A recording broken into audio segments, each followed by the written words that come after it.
শাইতানির রাজিম। বিসমিল্লাহির রহমানির রহিম। সূর্য আমাদের এখান থেকে প্রায় 15 কোটি কিলোমিটার দূরে, 15 কোটি কিলোমিটার, কিন্তু আমরা এখানে 5 মিনিট দাঁড়াইতে পারতেছি না। এটা আমাদের জন্য একটা শিক্ষা। 15 কোটি কিলোমিটার যখন দূরে, তখন হচ্ছে আমরা এখানে 5 মিনিট দাঁড়াইতে কেউ চিপা চাপার মধ্যে একটু গাছের নিচে দাঁড়ানোর চেষ্টা করতেছি। ইমাম সাহেব বক্তব্য দিচ্ছিলেন, আমরা বলতেছিলাম তাড়াতাড়ি শেষ করেন, 25 মিনিট টাইম টোটাল ছিল, আমরা সহ্য হইতেছে না। তাহলে যেদিন সূর্য আমাদের থেকে কয়েক হাত উপরে থাকবে, কয়েক হাত উপরে থাকবে, সোয়াক হাত, বর্ণনা বিভিন্ন জায়গায় 2 হাত 2.5 হাত আছে, কয়েক হাত উপরে থাকবে, ওই দিনের প্রস্তুতি আমাদের আছে কিনা, এটার শিক্ষাটাই হচ্ছে আজকে মায়াতের এখানে উপস্থিতি। আজকে আপনি এই পাশে, কোন দিন আপনি এই পাশে আসেন এটার করতে কোনো নিশ্চয়তা নাই। আপনি বাড়িতে যাইতে যেতে এই পাশে আবার চলে আসতে পারেন।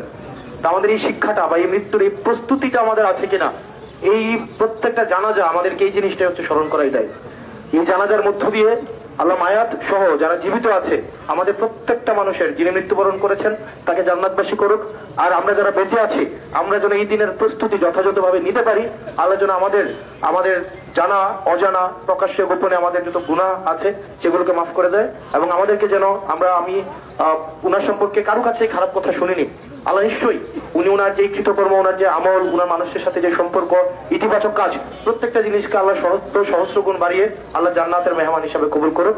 আপনারা সবাই ভালো থাকবেন, দোয়া করবেন আমাদের সবার জন্য। আমরা পারস্পরিক ভাবে দোয়া করি, প্রত্যেকের জন্য কল্যাণ সাধন হয়। আসসালামু আলাইকুম ওয়া রাহমাতুল্লাহি ওয়া বারাকাতুহু। এখন আপনাদের সামনে স্মৃতিচারণ করুন মায়াতের ছেলে জনাব সাইফুল ইসলাম খান।